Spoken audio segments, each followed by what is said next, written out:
Bentornati a Time In, la rubrica di Terre Spezzate dove vi parliamo dei nostri progetti. Oggi, grazie ai nostri potenti mezzi, c'è in collegamento satellitare Francesca Romana Cicetti e vi parleremo di So Young. Questa è Time In.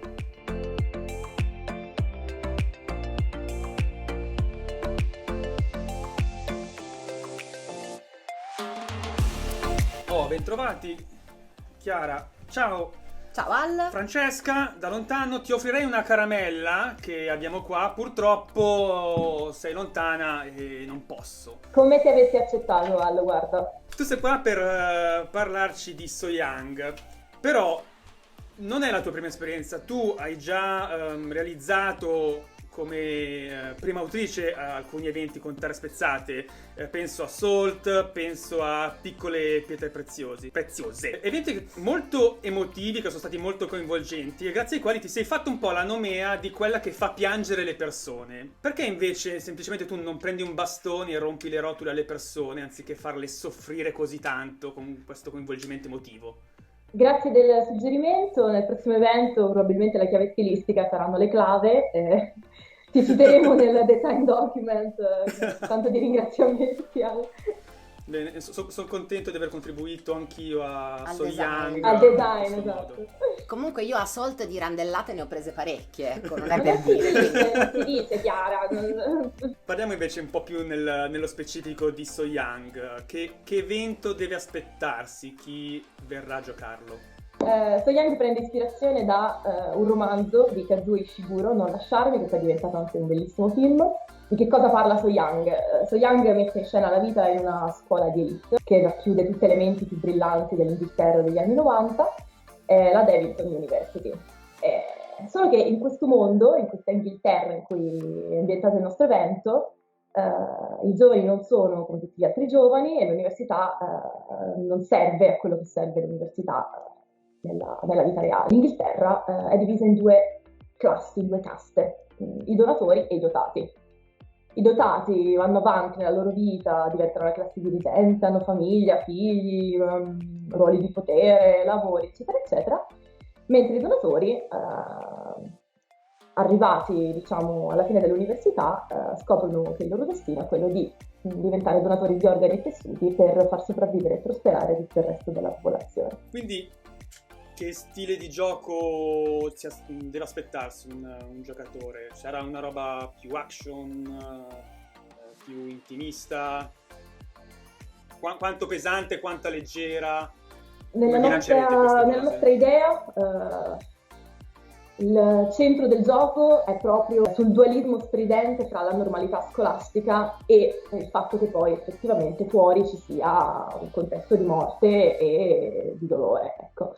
Quindi chi vive l'esperienza scolastica vivrà l'esperienza scolastica più del college d'elite, più tradizionale che possiamo immaginare, quindi le lezioni e il ballo e le fughe notturne per ubriacarsi nei bagni, le gare scolastiche, i primi amori, eccetera, eccetera, tutto ciò che riguarda la parte più leggera della vita universitaria.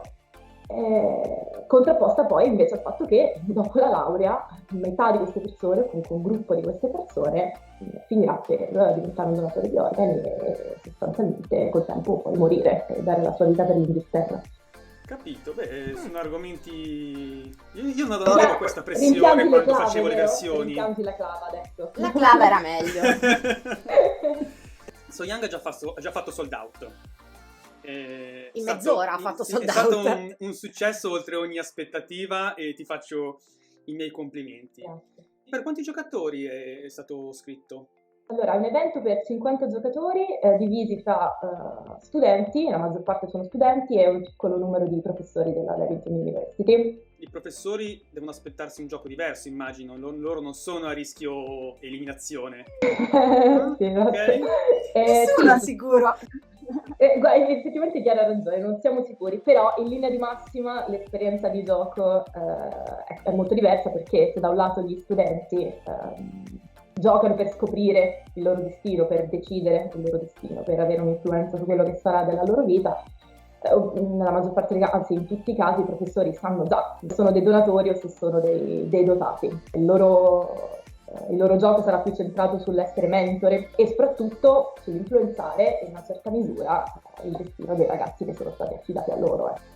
Eh sì, questo forse è l'aspetto più interessante, no? Il fatto che, pur avendo evidentemente, no, una serie di anche affezione, familiarità con tutti gli studenti, poi comunque incideranno sul loro destino, ricordando che in questo mondo che noi inquadriamo non c'è stigma, anzi nell'essere un donatore o una donatrice, sono pilastri della nuova società, e senza di loro sarebbe zoppa.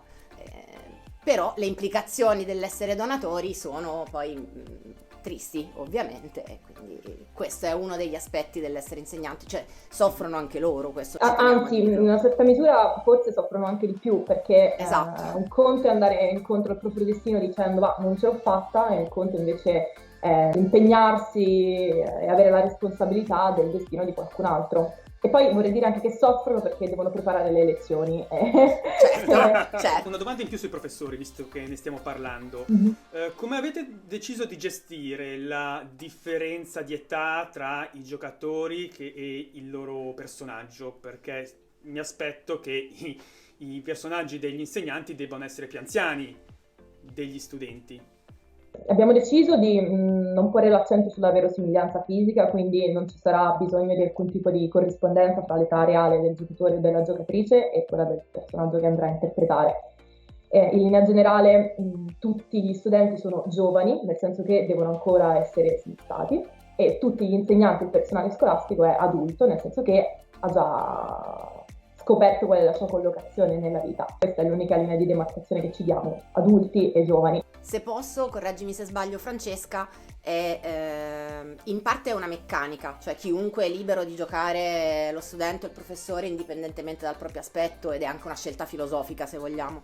Dall'altra è anche una cifra stilistica, cioè So Young inquadra una società in cui tutti sono So Young, perché alcuni sono ancora giovani, perché sono studenti, ma anche gli insegnanti, che presumibilmente saranno per lo più dotati, in realtà vengono mantenuti giovani per una gran quantità di tempo grazie ai donatori. E quindi questa idea di avere un'età senza età che si applica a tutti, secondo me rende anche bene il tipo di società che noi inquadreremo nel microcosmo della Devington, ma che poi dovremo immaginare più in grande per tutta l'Inghilterra. E aggiungo anche che c'è qualcun altro che è So Young, cioè i donatori che muoiono. Esatto. È vero che i personaggi hanno in ballo la loro vita, il secolo della loro esistenza, però non è un gioco prettamente competitivo uno contro l'altro, perlomeno e in maniera diversa come magari abbiamo visto in passato. È chiaro che c'è una certa componente di competizione, come in tutte le università prestigiose, diciamo, no? Tutti quanti competono per avere il voto più alto, per essere ammessi alla società segreta più prestigiosa. Abbiamo scelto apposta di focalizzarci su questo tipo di competizione, quando ovviamente, no, la competizione primaria è diventare un donatore o un dotato. Noi abbiamo scelto consapevolmente di non centrarla su quello, ma di spostare l'attenzione su tutto un altro tipo di piccolissime competizioni assolutamente irrilevanti, perché abbiamo creduto che potesse aggiungere della tensione drammatica. Quanto è più forte, diciamo, se la cosa più importante che devi fare nella tua giornata è essere il primo nel corso di biologia, completamente dimenticandoti del fatto che tra 2 giorni forse, se non sei il primo, finirai sì, tra i donatori. È vero quello che dice Chiara, che in questa società essere un donatore è un onore ed è importantissimo. D'altro canto le implicazioni sono ovvie, no? Ho per te un'ultima domanda, ossia sono previste delle meccaniche e delle regole particolari per questo evento? Sì, possiamo parlare per esempio della gestione del tempo. Anche qui abbiamo optato per delle meccaniche funzionali e simboliche al tempo stesso. Il gioco in gran parte si svolgerà negli ultimi giorni di di università, prima della laurea degli studenti su cui si focalizza la nostra vicenda, cioè a cavallo nel 1994 anno scolastico 93-94. Però i personaggi avranno modo di giocare delle scene nel loro passato e anche delle scene nel loro futuro. E in particolare il primo giorno di gioco coinciderà con il primo giorno di questi studenti alla Davidson University, quindi vivranno prima la loro esperienza da matricole, per poi fare un salto temporale rapido verso gli ultimi giorni dell'università prima della laurea. Quindi il sabato e la domenica si gioca l'ultimo anno. Il sabato e la Gli domenica ultimi si gioca giorni l'ultimo dell'ultimo anno. Esattamente. Un po' anche qui abbiamo fatto una scelta del genere, appunto, anche voleva essere anche una scelta stilistica, perché quando si arriva all'università cosa si pensa di solito? Abbiamo tutta la vita davanti, è vero sì che alla fine bisogna scegliere, è vero che alla fine bisognerà dimostrare chi siamo, però abbiamo 4 anni. Quello che noi gli volevamo far vedere è quanto poi rapidamente scorrono questi momenti e si arriva subito alla fine dell'esperienza e quello che si è dimostrato e il tempo è poco. Inoltre ci sono 2 meccaniche, una black box che permetterà ai giocatori, ai personaggi, di vivere delle piccole scene del loro passato universitario tra il primo e il quinto anno, e la possibilità di giocare dei flash forward in cui invece vedranno loro stessi nel futuro, e quindi scopriranno in anticipo rispetto al finale qual è il loro destino, se saranno dei donatori, se saranno dei dotati, che cosa succederà, diciamo. Ho capito. Io ti ringrazio per tutte le informazioni che ci hai dato e ti faccio a tutti quanti in bocca al lupo per l'evento. Sono sicuro che sarà un successone. Ti ringrazio di nuovo per essere stata con noi e ti do appuntamento in futuro, sempre qua su Time In, se ne avremo l'occasione sarà un piacere. Grazie, grazie mille. A tutti voi ascoltatori, si può dire ascoltatori? Si può dire. A me è sempre piaciuto dirlo. Ma certo. A tutti voi ascoltatori, grazie e alla prossima puntata.